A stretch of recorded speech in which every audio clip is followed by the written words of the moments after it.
Good morning and welcome to your very first day of distance learning. I am so excited to get back into the swing of things with you.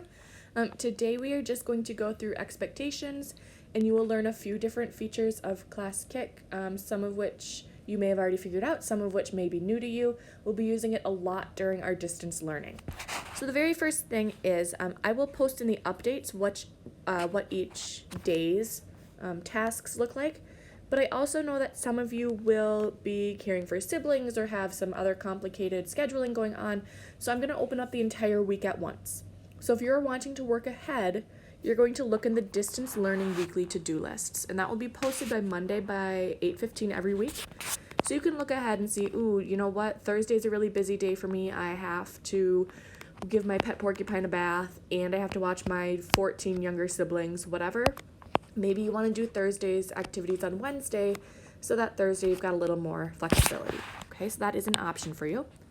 So if I look at week 1 and it uploaded sideways, but I opened it up in Notability and then I rotated it. So in each day it gives you the learning target. So today you're just looking to understand expectations of distance learning and learn some new features of Class Kick. And then you have your must do, just like before on the whiteboard where there were certain things you had to do, and then there were certain things that you could choose to do. Same thing will happen here. So all of the numbered items are must-dos, and anything with just a tick mark next to it is a may-do. And I also split it up into 2 categories, so hopefully that's super clear. If you're like me or many other children and you like having some sort of reward tied to getting tasks done, each numbered item also you can color in a star because that means you were a good noodle and you did your job. So after you've watched this video, you can either check that off or cross it off or come up here and say, I did one thing, I get 1 star. And you'll notice there are 12 stars and 12 numbered items this week. So your goal should be to get them all done. Okay? Then you'll be watching a video on Class Kick. You'll score 100% on your etiquette and expectations quiz, and you'll keep retaking it until it happens. And then you'll have a little assignment in Class Kick today as well. You may choose to pop into office hours today, and I will talk about that shortly here.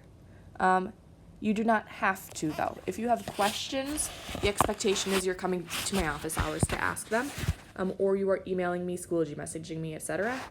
But you do not have to. If you don't have questions and you just want to hang out and chat and see my cat and make me run upstairs and grab Clementine and show her to you, that's fine too. You can absolutely do that. Okay. So you can look at this document, kind of see what the rest of the week looks like. When you're looking for various items, our Schoology will be set up just like it was before. These next 2 days will be separate. So today's folder is 4/6 because today is April 6th, and everything you need is in there. Okay, and I think I set it up correctly so that you have to do certain things in a certain order, but I'm honestly not 100% sure that I did it right. So if you find that I did not do it right, please let me know. And then tomorrow's will be a separate folder that looks something like this. And then we'll get back into LR41, and that's when we're going to be using things that I've used in the past. So it will look just like we've had in the past where we have the lesson name and then the date that we're doing it, and everything is in there. Okay, oops, I didn't want to open that. Okay, so that's kind of where you can find various things. We're going to talk a little bit about expectations when you are conferencing, expectations for the time that we are in distance learning. Okay, so if you hop into a conference, so whether that is office hours or if we are doing a small group or if we're doing a whole group review session or whatever, if there are a lot of us in there, it's going to pick up background noise from everyone's microphone.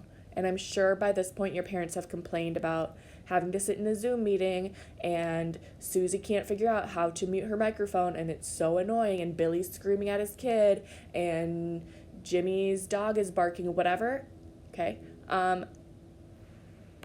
Being a grown-up and being better than grown-ups as children means you want to mute yourself right away so we don't have to hear all of that, and then unmute yourself when it's your turn to talk. Okay.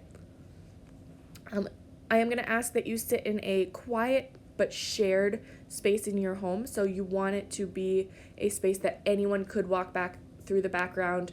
Anyone could walk into the room and hear what you're saying, see what you're doing. Even if you're sitting in a chair against the wall so your little sibling can't make faces behind you, that's fine. We just want it to be in a public space because we don't want it to be normal that you talk to adults alone online, because it's not normal. Some Schoology conferences will have like a raise hand function if we're using Google Meets, and I'm not sure yet which we'll use more. Just type it into the chat to indicate that you have something to say, just like you would in the classroom, or if your camera is on, you could physically raise your hand and hang out. Your attire should still meet school dress code, or have your camera turned off. Cool.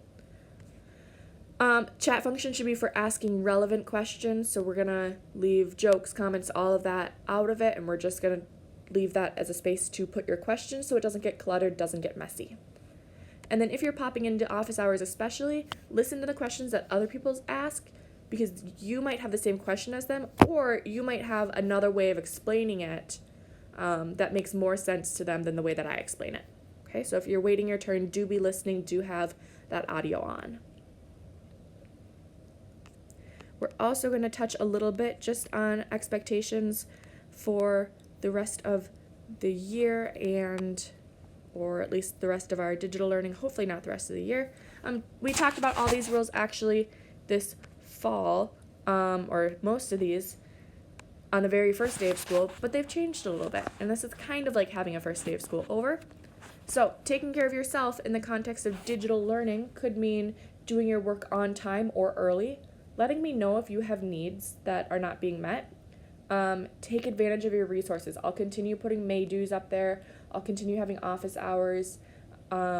Taking advantage of those things is going to be really, really helpful for you. But because I can't sit right next to you and I can't see that, hey, you know what? This kid hasn't done anything all hour. I bet they're really struggling. You've got to reach out. You've got to advocate. You've got to find what you need now. And I know that can be tough. And then lastly, knowing your schedule and planning ahead so that you are working ahead to meet deadlines rather than falling behind and playing catch up after. Taking care of each other is still really, really important right now, but it looks different, right? You can't go play with your friend. You can't have a friend over for a sleepover, but you can still FaceTime a friend and do your math work together. You can still get a group together and have a Google Meets lunchtime or whatever, okay? So being positive, kind, supportive, using those digital tools to check in on your friends and your peers is going to help you, and it's going to help them. Because I know this time can be lonely. Taking care of your space, obviously we're not in a classroom, so you should still pick up your garbage and put away your pencils and all of that. But being mindful of where you're working in a quiet area is going to be helpful. It's tempting to be like, oh, I'm just going to lay in bed and do math, but your brain associates your bed with sleep. Okay, and that's not just Miss Cronin being crazy, that's a real thing. And so if you're doing math in bed, you're probably going to fall asleep, right?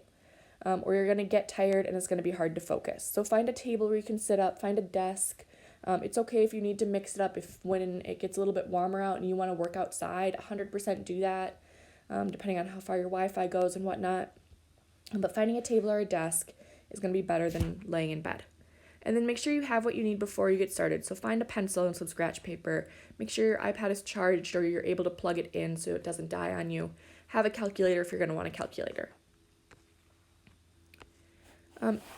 Cell phones can be super, super distracting. I know mine is, so leaving it in another room or powering it all the way off until you've gotten your work done is a strategy that might work for you. Make sure your iPad is still fully charged so you don't get halfway through an assignment, or God forbid when we start tests, halfway through a test and your iPad dies. Oof, okay? And then use all of our message boards, the chat functions in conferences, the video conferences themselves appropriately and well. But certainly do utilize those tools. Okay, there's a few typos on here, and the version that is online is now fixed. My second hour office hours do not start at 9:50 because second hour doesn't even start till 10:15. So what was I thinking? It will be the last 20 minutes of each class period, though, okay? And I would encourage you to try to pop into your class section, but really that's just to split up my day. If I have 60 kids come to my 6th hour and no one else come to the rest, I'm probably not going to get to all 60 kids for a long time. It's going to be frustrating. It's going to be overwhelming for both you and for me. So if you try to split up so I don't ever have more than 25, 30 kids in each office hour, that would be ideal. Now that said, I also know many of you will not need to come into office hours to ask questions, and that is totally fine. You do not have to. But there will be some lessons where I have more than others. So try as much as you can to go to the office hour for your class period. And second hour, I will adjust that and post it appropriately.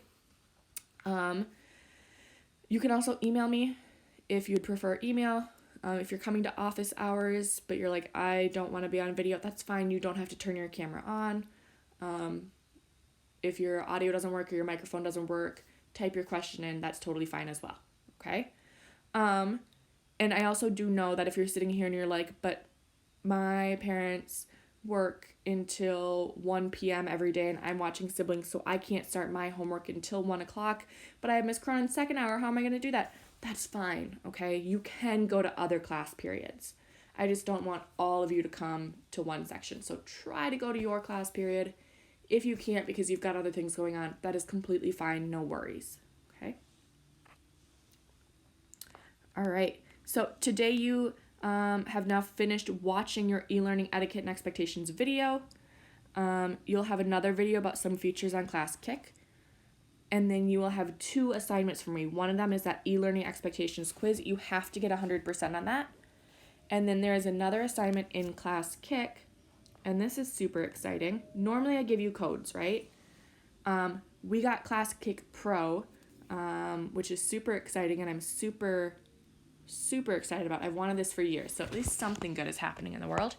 And you'll put in the code below as you normally would. But this time, instead of just typing your name in, you're going to choose create an account. And you're going to create an account with your @mtka.org email. Make sure your name is your legal first and last name, because otherwise, I will not put your points into the right Susie Cream Cheese if your name is Susan Cream Cheese, and you'll be really bummed out, okay? So put it in your legal first and last name so that you're all alphabetized for me and it makes life easy for me.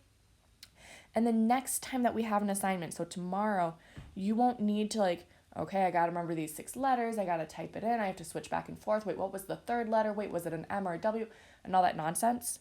You just have to log in with your @mtka.org account, go to the dashboard, and then you'll find all the assignments. Green hand still means you're ready for grading. Yellow hand still means you have a question.